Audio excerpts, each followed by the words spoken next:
অযোধ্যায় রাম মন্দিরের কাজ সম্পূর্ণ। মঙ্গলবার ধ্বজা ওড়াবেন প্রধানমন্ত্রী নরেন্দ্র মোদী। সাজো সাজো রব অযোধ্যা জুড়ে।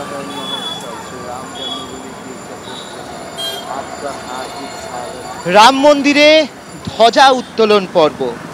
রাম মন্দির অযোধ্যায় সেটা সম্পূর্ণ হয়েছে এবং সেই কারণেই 25শে নভেম্বর তার মাথায় ধ্বজা উত্তোলন করা হবে এবং সেই ধ্বজার জন্য ইতিমধ্যেই যে পতাকার জন্য যে দণ্ড, সেই দণ্ড লাগানো হয়েছে।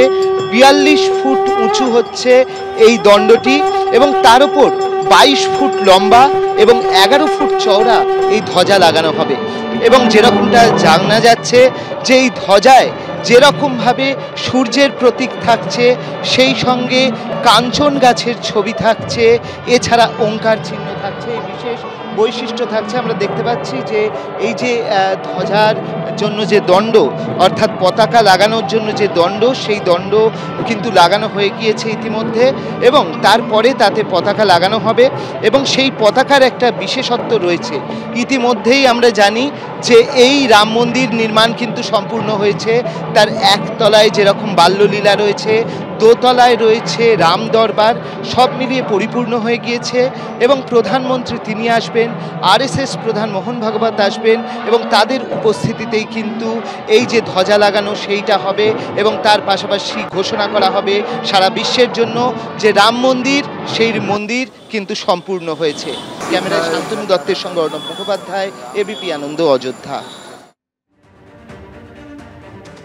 বিশ্বনাথদা, দেখুন, লোকসভা ভোটের আগে আমরা রীতিমতো এই নিয়ে আলোচনা করেছি যে এই রাম মন্দির ইস্যু, অর্থাৎ এই হিন্দুত্বের হাওয়া কতটা ডিভিডেন্ড দিতে পারে বিজেপিকে। সেখানে দেখা যায় লোকসভা নির্বাচনে উত্তরপ্রদেশের এই ফৈজাবাদ আসনেই বিজেপি হেরে যায়। এই সময়টাকে বেছে নেওয়া হলো কেন? সামনে 5 রাজ্যের বিধানসভা নির্বাচন রয়েছে বলে। দেখো, অনেকগুলো পয়েন্ট আছে। সেটা হলো তারপরে উপনির্বাচনগুলোতে বিজেপি জয়ী হয়েছে এবং আরএসএস এর সাথে যে দূরত্ব তৈরি হয়েছিল, সেই দূরত্ব ঘোচানোর চেষ্টা করা হয়েছে এবং একটা বড় সমালোচনা ছিল, সাধারণ মানুষের মধ্যেও সমালোচনা ছিল। সেটা হলো রাম মন্দিরের কাজ অসমাপ্ত রেখেই উদ্বোধন করা হয়েছিল রাজনৈতিক কারণে বা ভোটের কথা মাথায় রেখে। ফলে এখন যখন রাম মন্দিরটা পুরোপুরি পূর্ণ হয়েছে, কাজ সম্পূর্ণ হয়েছে, তখন ধ্বজা উড়ানোটাকে সামনে রেখে আবার আরএসএস এবং বিজেপির মধ্যে একটা সম্পর্ক যে তৈরি হয়েছে সেটা প্রদর্শন করাটা খুব জরুরি। কারণ যতটা না 5 রাজ্যের নির্বাচন, তার থেকে অনেক বেশি গুরুত্বপূর্ণ উত্তরপ্রদেশের নির্বাচন।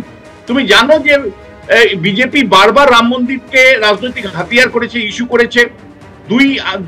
দুটো আসন থেকে এক ধাপে 89টা আসন পেয়েছিল তারা, তারপরে 117টা আসন পেয়েছিল, তারপরে তারা 150-এর উপর আসন, 185 আসন এবং পরবর্তী পর্যায়েতেও তারা সংখ্যাগরিষ্ঠ পেয়েছে। ফলে রাম মন্দির সবসময় বিজেপির কাছে তুরুপের তাস। যে অভিযোগটা উঠেছিল যে অসমাপ্ত মন্দির মোদী কেন উদ্বোধন করলেন, সেইটা নিয়ে সমালোচনার ঝড় বয়েছিল। হিন্দুরাও সেটা খুব বেশি পছন্দ করেনি। সেই জায়গা থেকে কিন্তু ক্ষতের মধ্যে প্রলেপ লাগানোর জন্য ওই ধ্বজা উদ্বোধনকে কেন্দ্র করে আবার আরএসএস এবং বিজেপির মধ্যে যে সম্পর্ক, সেই রসায়নটাকেই দেখানোর চেষ্টা করছে মোহন ভাগবত এবং নরেন্দ্র মোদী। এবং এটা অবশ্যই মনে রাখবে, পরের বছর যে উত্তরপ্রদেশের নির্বাচন আছে সেটাকে মাথায় রেখেই, যতটা না 5 রাজ্যের নির্বাচন, তার থেকে অনেক বেশি জরুরি উত্তরপ্রদেশের নির্বাচন। কারণ ক্ষয়টা উত্তরপ্রদেশের দিয়ে হয়েছিল। তুমি জানো যে মানে 400 আসন যে লক্ষ্যমাত্রা রেখেছিল সেটা পূরণ হয়নি। তার একটা বড় কারণ উত্তরপ্রদেশের বড় বিপর্যয় হয়েছিল। ফয়সালাবাদের মতন আসনে হেরে গিয়েছিল, যেখানে রাম মন্দির অবস্থিত। একদমই অভ্র।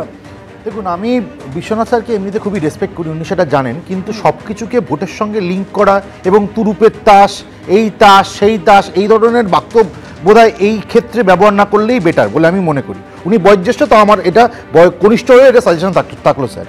স্যার, আপনি নিশ্চয়ই জানেন কৃত্তিবাসী রামায়ণে কিভাবে রামের কথা উল্লেখ রয়েছে এবং বেঙ্গলি কালচারের সঙ্গে কিভাবে সেটা সম্পৃক্ত। আপনি নিশ্চয়ই জানেন বিদ্যাসাগর, রবীন্দ্রনাথ ঠাকুর এবং একাধিক বাঙালি লেখকের লেখনীতে কতবার করে রামায়ণের উল্লেখ রয়েছে এবং শ্রীরামচন্দ্রের উল্লেখ রয়েছে। তো রাম কিন্তু বাঙালিদের থেকে আলাদা নয়। তো এখানে ভোট, তুরুপের তাস, এই ধরনের ল্যাঙ্গুয়েজটা প্লিজ বলবেন না। আর আরেকটা জিনিস, আমরা এমন একটা রাজ্যে বাস করি, এটা পুরোপুরি বিশ্বনাথ স্যারের দোষও আমি দেব না, কারণ আমরা এমন একটা রাজ্যে বাস করি যেখানে রাজ্যের মুখ্যমন্ত্রী মমতা বন্দ্যোপাধ্যায় জয় শ্রীরামটাকে গালাগালি বলেন, যেখানে উনি রাম বাবার সামথিং সামথিং বলে কিছুদিন আগে একটা নোংরা ভাষা প্রয়োগ করেছেন। যেখানে ঈদের মঞ্চ থেকে দাঁড়িয়ে বলা হয় হিন্দু ধর্ম গন্ধা ধর্ম, কে বলেন? মুখ্যমন্ত্রী মমতা বন্দ্যোপাধ্যায়। যেখানে হিজাব পরে দুর্গাপূজার উদ্বোধন করা হয়, যেখানে জগন্নাথ কালচার সেন্টারের নামে আমাদের হিন্দু ধর্মের 4টে ধামকে অসম্মান করা হয়, যেখানে মা কালীর মূর্তিকে ডেসেরেট করে সেটাকে প্রিজন ভ্যানে তোলা হয়। এই রাজ্যে আমরা বাস করি। এবিপি আনন্দ, এগিয়ে থাকে, এগিয়ে রাখে।